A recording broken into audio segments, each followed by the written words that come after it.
अब हमारे पास बात होती है एक तो uniform circular motion, uniform circular motion. Uniform circular motion मतलब क्या? कोई ऑब्जेक्ट आर रेडियस वाले सर्कुलर पाथ पे, ये आर रेडियस है, आर रेडियस वाले सर्कुलर पाथ पे कोई ऑब्जेक्ट क्या करता है, समझना ध्यान से। आर रेडियस वाले सर्कुलर पाथ पे कोई ऑब्जेक्ट ऐसे घूम रहा है। लेकिन यहां पे दो चीज है। At each and every point the direction of velocity is changes. हर एक पॉइंट पे उसकी वेलोसिटी की डायरेक्शन क्या हो रही है, चेंजेस। क्योंकि इन सर्कुलर मोशन और in curved motion the direction of velocity at particular point or at given point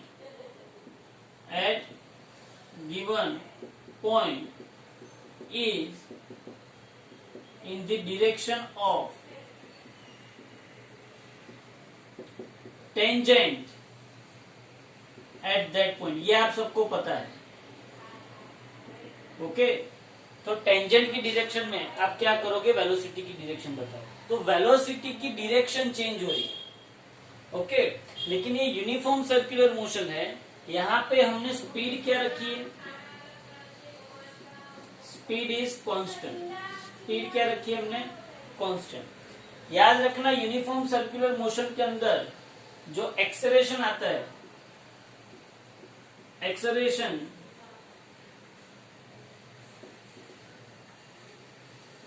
which is directed towards the center is known as,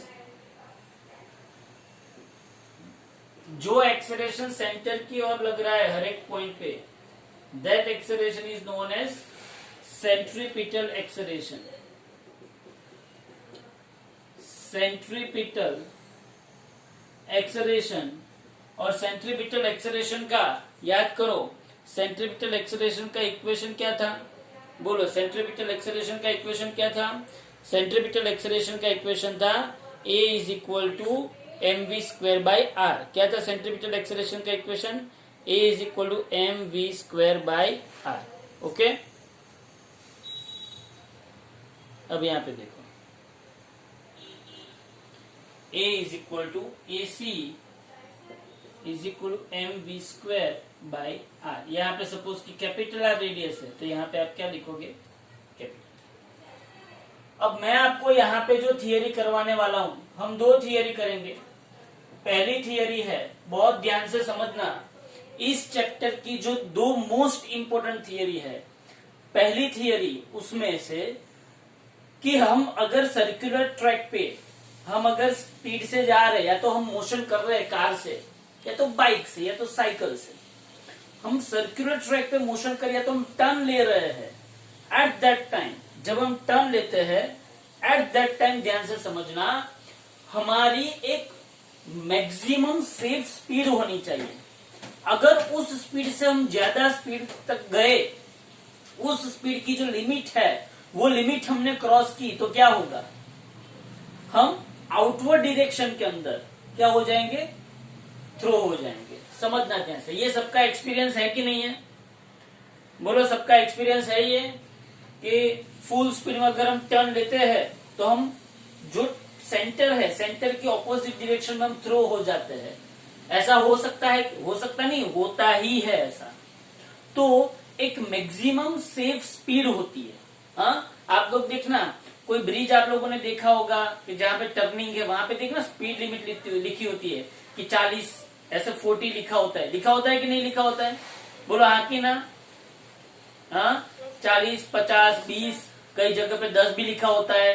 कि भाई इसका मतलब ये है कि अगर ये टर्निंग पे आप 10 की स्पीड से ज्यादा गए, 10 की स्पीड से ज्यादा गए तो डेफिनेटली आप बाहर की साइड खो जाओगे। इतना माइंड में क्लियर हुआ? हाँ, तो यहां पे ये जो थियरी है वो है obtain the formula for the maximum safe speed of a vehicle on a level curved road. Maximum safe speed of a vehicle on a level curved road. पहले तो आप ये बात बताओ कि लेवल कर्व्ड रोड का मतलब क्या हुआ? हाँ, हम क्या समझ सकते हैं? What do you mean by level curved road? Level curved road का मतलब ये है कि मेरे पास एक सर्कुलर ट्रैक है। क्या है? मेरे पास एक सर्कुलर पाथ है, और वो कैसा है? हॉरिजॉन्टल के साथ कितना एंगल बना के बैठा हुआ है? 0 डिग्री। मतलब ना तो वो ऐसे है ना तो वो ऐसे है, सिर्फ हॉरिजॉन्टल के साथ लेवल बना के बैठा हुआ है। हाँ, तो maximum safe speed of a vehicle on a level curved road. अब ध्यान से सुनो, आप एक इमेजिन करो कि सपोज की कंसिडर अ सर्कुलर ट्रैक और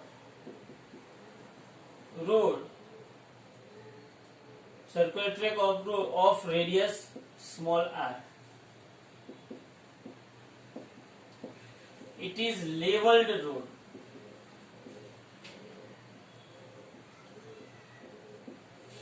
Okay. सपोज कि ये रोड है, ये ट्रैक है, हम ऊपर से व्हीकल को देख रहे हैं, हम ऊपर से देख रहे हैं। सपोज कि हम हेलीकॉप्टर में हैं और हेलीकॉप्टर में से हम ये रोड को देख रहे हैं, तो बोलो कैसे लगेगा आपको? सीधी सी बात है, आप ऊपर से इसको देख रहे हैं, तो सपोज कि ये व्हीकल है। क्या है ये? व्हीकल। आप ऊपर से उसको देख रहे हैं, हाँ, तो नीचे की ओर उसको क्या लगेगा? mg। अंदर की साइड उसको क्या लगेगा? mg लगेगा कि बाहर की साइड mg लगेगा? ये रोड है, इस रोड का रेडियस स्मॉल r है, तो बोलो उसको mg अंदर लगेगा कि बाहर? mg अंदर लगेगा। और नॉर्मल कहाँ पे लगेगा? बाहर। ये तो मुझे पता है। अगर मैं यही फिगर को ऐसे कर दूं तो मतलब कि सपोज कि ये लेवल रोड है। बोलो समझ में आया? समझ में आया? हाँ, अब आपकी नजरिए से देखो, आपने इस कार को देखा, आपने इस कार को देखा, या तो यहां से ऐसे करके ऐसे कार आ रही है। चलो आपके सामने ऐसे कार आ रही है, बोलो आपको क्या दिखाई दे रहा है? आपको कार दिखाई दे रही है? हाँ, कार के नीचे आपको क्या दिखाई दे रहा है? mg। कार के ऊपर आपको क्या दिखाई दे रहा है? नॉर्मल। सेंटर में कौन सा फोर्स लगेगा? लेकिन क्या आप टर्न लेते हो तो आपको सेंटर की ओर फोर्स लगता है कि बाहर की ओर फोर्स लगता है? सोचो। बाहर की ओर। आप जैसे आपने ऐसे टर्न लिया तो आपको यहाँ पे फोर्स लगा, सुडो फोर्स। इमेजिनरी फोर्स आपको अंदर लगा कि बाहर लगा? बाहर। तो that is in our case that is the centripetal force mv²/r। इसको दूसरा नाम उन लोगों ने कई बुक में दिया जाता है सेंट्रीफ्यूगल फोर्स। क्या दिया जाता है? Centrifugal force. अभी ये देखो, अभी ये mv²/r रखा। अब सोच बाहर किसी normal is equal to mg। Normal जितना है उतना ही क्या है? mg है, तभी तो वो कार ऐसे स्टेबल रहेगी ना। नॉर्मल जितना उतना mg, मतलब उसका तो केस खत्म हो गया। अब इस साइड कौन लग रहा है? mv²/r। मतलब कि ये साइड फोर्स लग रहा है, तो according to Newton's first law car कहां पे चली जानी चाहिए? बाहर। लेकिन कार जा रही नहीं है। इसका मतलब ये हुआ कि इस mv²/r के ऑपोजिट डायरेक्शन में, इस mv²/r के ऑपोजिट डायरेक्शन में एक दूसरा फोर्स लगना चाहिए, जो किसकी वजह से होगा? कार के टायर, व्हील और रोड का जो सरफेस है उन दोनों के बीच में कौन सा फोर्स लगेगा? फ्रिक्शन फोर्स लगेगा। कौन सा फोर्स लगेगा उन दोनों के बीच में? Friction force. And that friction force will provide the balancing force in towards the center. Friction force provides balancing force towards the center in opposite direction to the centripetal force. बोलो इतना mind में बैठा कि नहीं बैठा? हाँ, तो मैं इसको ऐसे लिख सकता हूं, इसको नीचे की ओर कौन सा लगा? mg। हम 3D में यहाँ पे ड्रॉ नहीं कर सकते इसलिए ऊपर की ओर कौन सा लगा? नॉर्मल। ओके, ये रेडियस आर है, तो बोलो इसको यहाँ, इसको ऑपोजिट डायरेक्शन में उसको क्या लगा? mv²/r। तो उसको यहाँ पे कौन सा फोर्स लगेगा? फ्रिक्शन। बोलो इतना पता चला कि नहीं चला? तो consider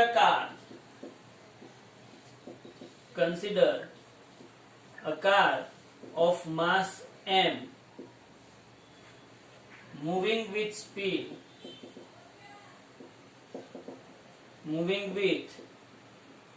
v on a level curved road। क्या बोलते हैं इसको? Moving with speed v on a level curved road। बोलो इतना पता चला? बोलो अब कार के ऊपर कितने फोर्सेस लगेंगे? बोलो। हाँ, the forces experienced by a vehicle। चलो पहला फोर्स क्या लगेगा? Weight force towards the centre of the earth. बोलो पहला फोर्स क्या लगेगा? Weight force W = mg towards the centre of the earth. दूसरा force normal force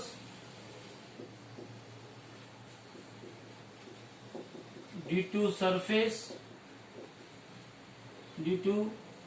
surface and perpendicular to the surface.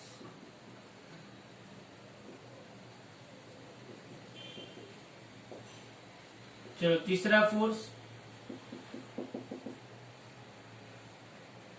Force कौन सा लिखूं?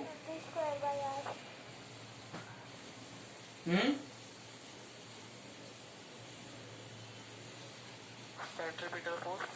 हाँ, तो सेंट्रीपिटल फोर्स भी लिख सकता हूं।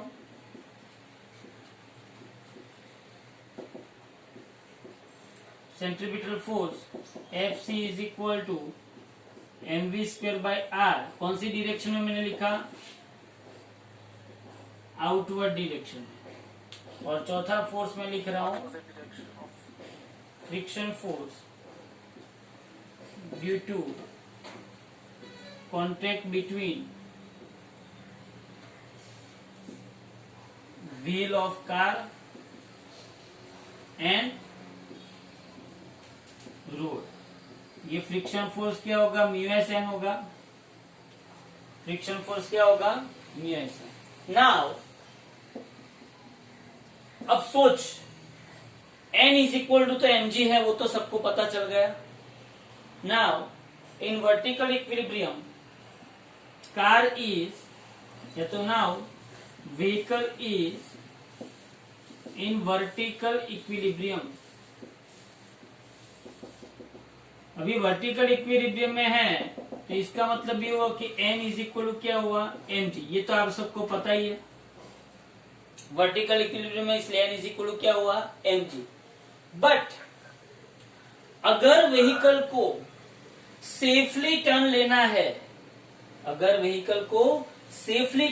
है, तो Fs और mv²/r में से कौन सा फोर्स ज्यादा होना चाहिए? Friction force. समझ में आ रहा है? व्हीकल को सेफली टर्न करवाने के लिए, बराबर, तो फ्रिक्शन फोर्स जो है टायर और रोड के बीच में, वो क्या प्रोवाइड करता है? नेसेसरी सेंट्रीपिटल फोर्स प्रोवाइड करता है। क्या प्रोवाइड करता है? हाँ? तो in order to safely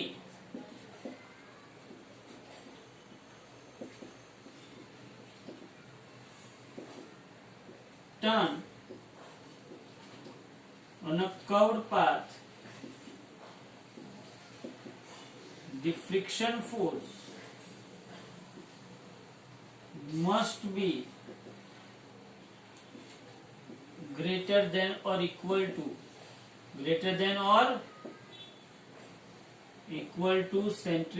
equal to होगा तो भी चलेगा ना? अरे भाई ये और ये दोनों इक्वल होगा तो भी चलेगा, या तो ये स्लाइटली थोड़ा सा क्या होना चाहिए इससे ज्यादा, ये बहुत ज्यादा भी होना चाहिए नहीं, ये बहुत ज्यादा होगा तो क्या हो जाएगा, कार अंदर की तरफ चली जाएगी। हाँ, centripetal force that is friction force greater than mv square by r. But बोलो फ्रिक्शन फोर्स क्या है? फ्रिक्शन फोर्स क्या है? Mu s n. हाँ, तो फ्रिक्शन फोर्स है mu s n. Mu s क्या है? म्यू एस क्या है? Coefficient of static friction. क्या है mu s? Coefficient of static friction between car and between vehicle and tire and road, but n is equal to mg, तो mu s mg greater than or equal to mv square by r।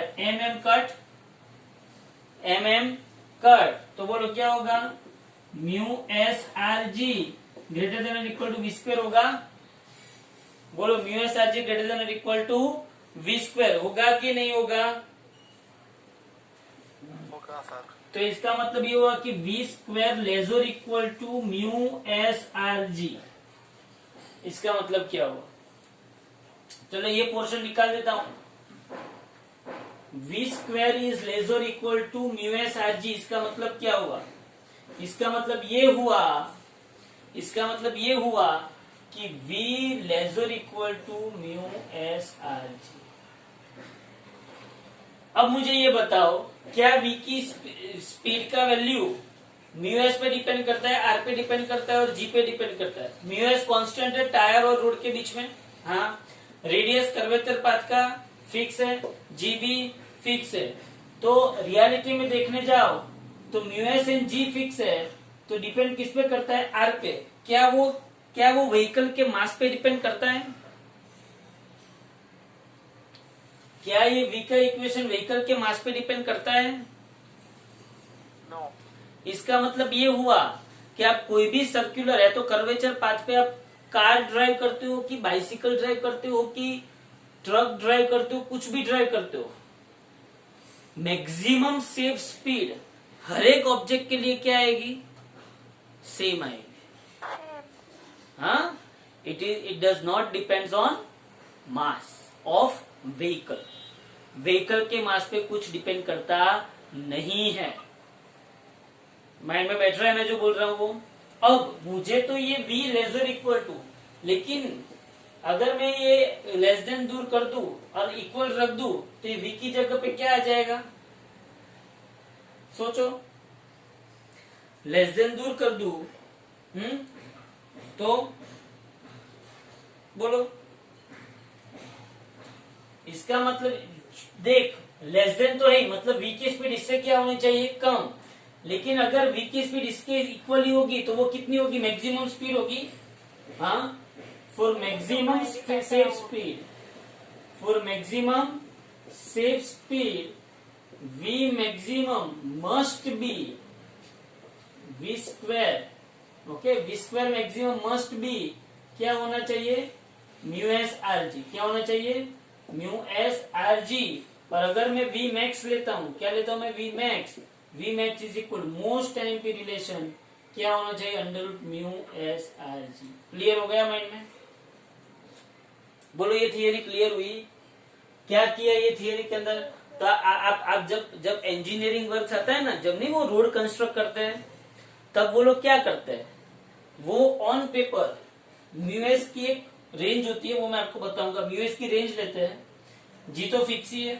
वो on paper सोचते हैं कि मेरे को इतनी radius वाला 40 metre radius वाला मुझे कर्वेचर रोड बनाना है, कितने रेडियस वाला, 40 मीटर वाला, तो यहाँ पे क्या रख देते हैं, 40 मीटर, म्यूएस रखते हैं, जी रखते हैं, तो उसको मैक्सिमम स्पेस स्पीड मिलती है theoretically.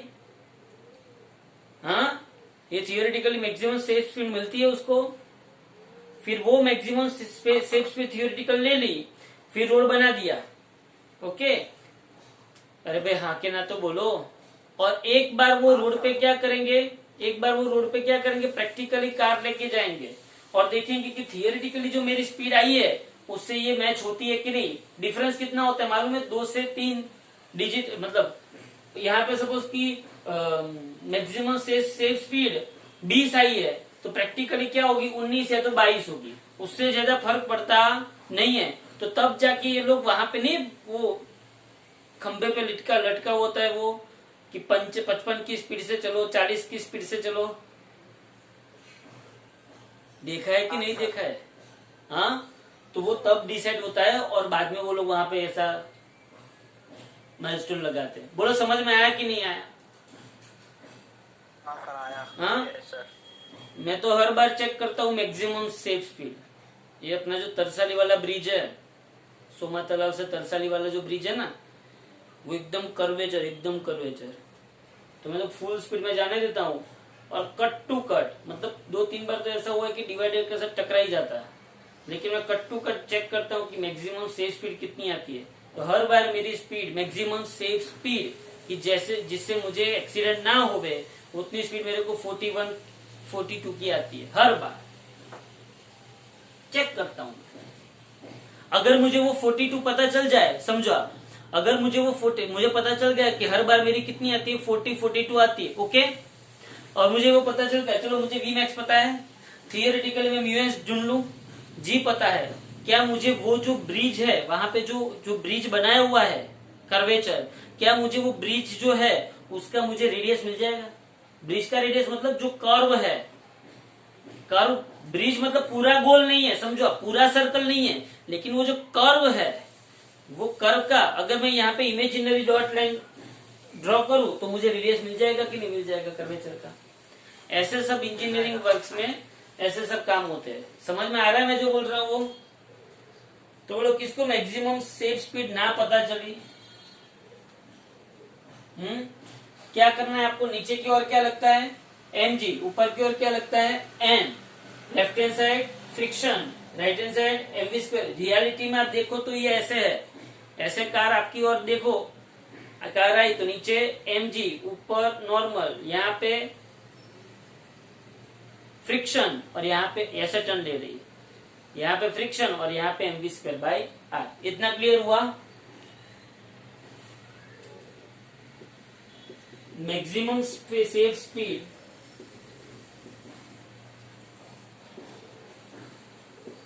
does not depend on mass of a vehicle। कोई भी व्हीकल ले लो, उसके मास पे मैक्सिमम सेफ स्पीड डिपेंड करती नहीं है। बोलो हो गया कंप्लीट? आगे जाने दो, किसी को इसमें कोई दिक्कत?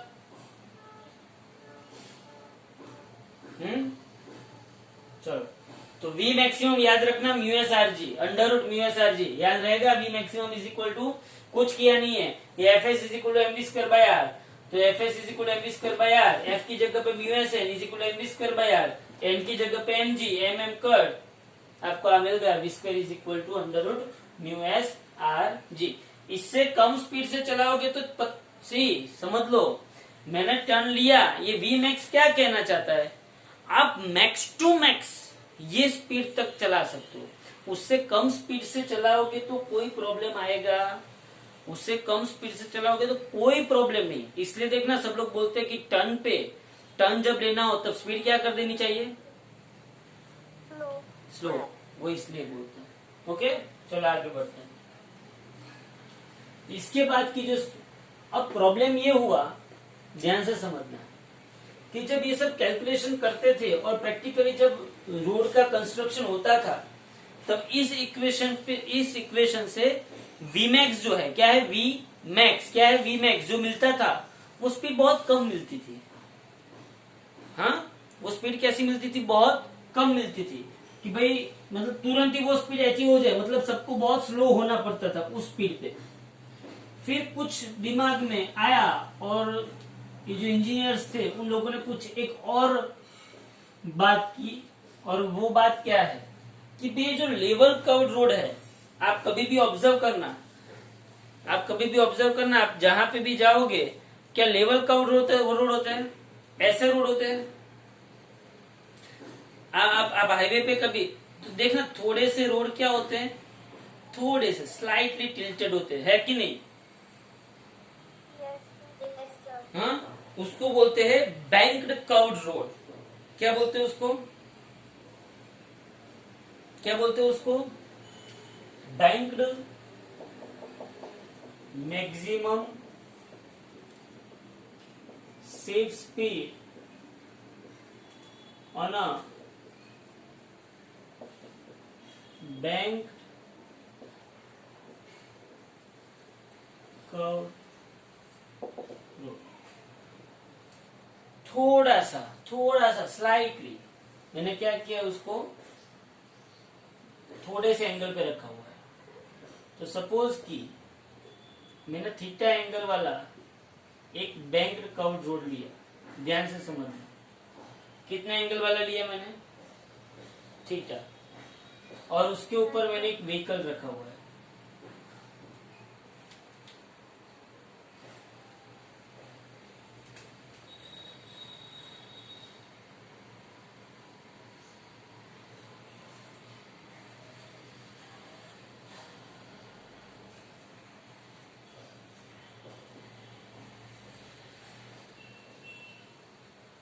बराबर। अब सोच, क्या ये व्हीकल ऐसे जा रहा है,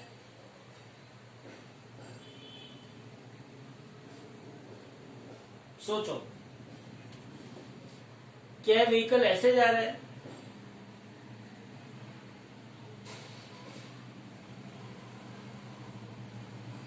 हाँ, व्हीकल नीचे जा रहा है, ऊपर जा रहा है, कहाँ जा रहा है, बोलो।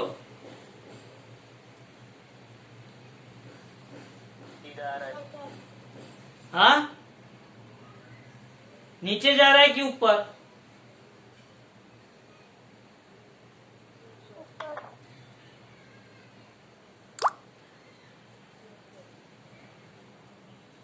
सोचो। अरे भाई, व्हीकल नीचे भी नहीं जा रहा है, ऊपर भी नहीं जा रहा है, व्हीकल ऐसे आ रहा है। समझ में आया, ये लेवल कर्व रोड था, ये बैंक कर्व रोड है, व्हीकल ऐसे आ रहा है, बोलो समझ में आ रहा है। व्हीकल ऐसे बाहर की ओर आ रहा है, इमेजिन हो रहा है आपको।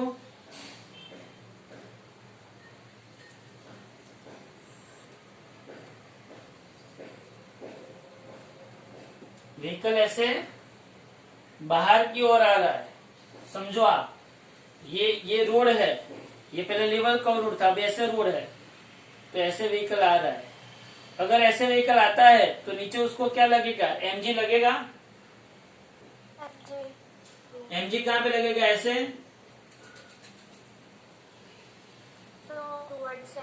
टुवर्ड्स द अर्थ सेंटर, मतलब कि यहाँ पे एमजी लगेगा, ये एमजी यहाँ पे लगेगा।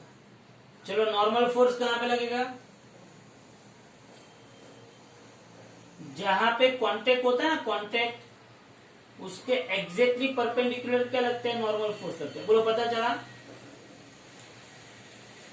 सपोज कि ये एमजी वाली एक्सिस को ही वाई एक्सिस समझ लो, इसको ही वाई एक्सिस समझ लो, तो अब बोलो यहाँ पे इसने कितना एंगल बनाया, थीटा एंगल बनाया। अगर नॉर्मल ने इस वाई एक्सिस के साथ थीटा एंगल बनाया तो ये क्या होगा, एन कॉस थीटा होगा, और उसके परपेंडिकुलर यहाँ पे क्या आएगा, बोलो, एन साइन थीटा। ओके, अब फ्रिक्शन फोर्स कहाँ पे लगेगा, सरफेस और उसके बीच में कौन सा फोर्स लगेगा, फ्रिक्शन फोर्स लगेगा। ये फ्रिक्शन, सी, ये वाई एक्सिस है, ये वाई एक्सिस है, ये पूरी, तो ये एक्स एक्सिस होगी, ये वाई एक्सिस है तो उसके परपेंडिकुलर एक्स एक्सिस होगी, तो फ्रिक्शन फोर्स ने एक्स एक्सिस के साथ बनाया हुआ एंगल कितना है, थीटा। तो ये क्या होगा, एफ कॉस थीटा होगा। ये अगर एफ कॉस थीटा है तो ये क्या है, एफ साइन थीटा। हाँ, ये एफ कॉस थीटा है तो ये क्या है, एफ साइन थीटा। और फ्रिक्शन फोर्स के ऑपोजिट डायरेक्शन में ऑलवेज क्या लगता है, सेंट्रीपिटल फोर्स। इतना करना ना आए तो समझ लो इसकी प्रैक्टिस होनी चाहिए। इसकी क्या होनी चाहिए, अच्छी तरीके से प्रैक्टिस। मैं फिर से ड्रॉ करता हूं free body diagram. Free body diagram में ड्रॉ करता हूं। सपोज कि यहाँ पे कार है, क्या है यहाँ पे, कार। ये एंगल क्या है, थीटा। बोलो नीचे क्या आएगा, जल्दी से फटाफट बोलो, नीचे क्या आएगा, एम जी। इसको मैंने वाई एक्सिस ले लिया, क्या ले लिया मैंने इसको, तो बोलो ये एक्सिस कौन सी होगी, अच्छा ये एम जी है। अब ये कांटेक्ट में आया तो ये कौन सा फोर्स बना, नॉर्मल। नॉर्मल ने वाई एक्सिस के साथ क्या बनाया, थीटा। तो बोलो यहाँ पे वाई एक्सिस पे क्या आया, एन कॉस थीटा, और उसके परपेंडिकुलर यहाँ पे क्या आया, n sine theta. Is that clear. अब ये फ्रिक्शन फोर्स यहाँ पे लगा तो फ्रिक्शन फोर्स ने एक्स एक्सिस के साथ कितना एंगल बनाया, थीटा। तो ये क्या होगा, एफ एस कॉस थीटा होगा, और ये क्या होगा, एफ एस साइन थीटा। और फ्रिक्शन के ऑपोजिट डायरेक्शन में, फ्रिक्शन के कंपोनेंट के ऑपोजिट डायरेक्शन में कौन लगता है, अब बोलो ये इक्विलिब्रियम में है। कैसा है ये इक्विलिब्रियम में, तो ऊपर वाला फोर्स इज इक्वल टू नीचे वाला फोर्स। ऊपर वाला फोर्स क्या है, M G plus F S sine theta. Okay, तो M G is equal to N cos theta minus F S sine theta होगा। अब ये साइड वाला फोर्स क्या है, देखो M we square by R. M we square by R is equal, left hand side कौन कौन है, F S cos theta plus N sine theta. Equation 2, बोलो मैं इक्वेशन 1 एंड इक्वेशन 2 को डिवाइड कर सकता हूं। तो इक्वेशन 2 डिवाइडेड बाय 1 करो, चलो क्या होगा, ये क्या है, m we square by r, और ये क्या है, एम जी। यहाँ पे क्या है बोलो, f S cos theta plus N sine theta divided by यहाँ पे n cos theta minus F S sine theta. बोलो एम एम कट, तो ये क्या होगा, v square by are g is equal to, f s की जगह पे मैं क्या लिख सकता हूँ, म्यू एस एन। तो mu s n cos theta plus N sine theta divided by n cos theta minus mu s n sine theta आएगा। बोलो ऊपर नीचे एन एन कट हो जाएंगे, n n n n cut. तो बोलो क्या रहेगा, जल्दी से बोलो, mu S cos theta plus sine theta divided by cos theta minus mu s sine theta.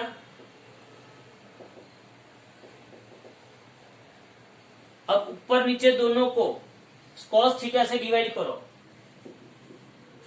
ऊपर नीचे दोनों को कॉस थीटा से डिवाइड करो, तो म्यू एस ये cos theta upon cos theta plus ये sine theta upon cos theta लिख सकते हैं, डिवाइडेड बाय ये cos theta upon cos theta minus mu S ये sine theta upon cos theta लिख सकते हैं।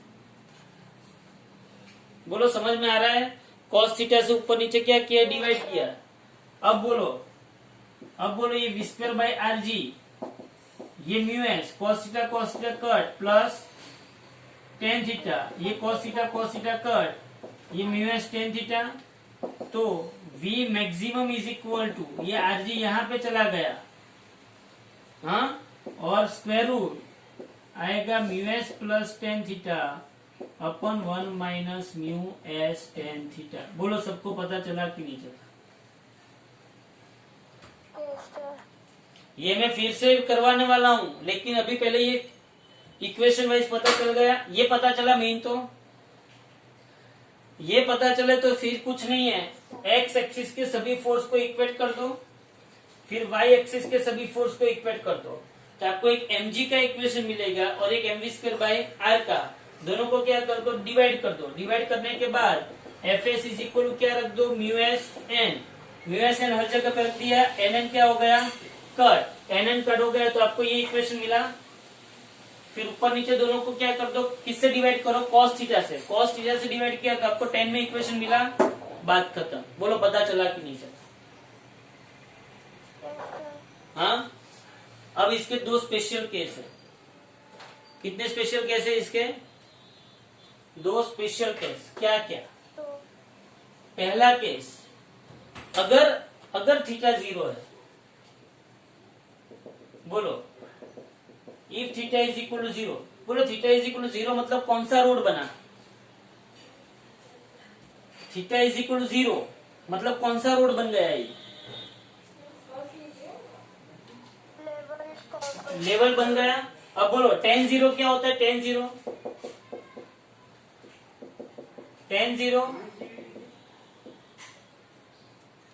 0, इस इक्वेशन में 10 की जगह पे 0 मुको, कौन सा इक्वेशन आता है? बोलो चलो, 10 की जगह पे 0 रखो,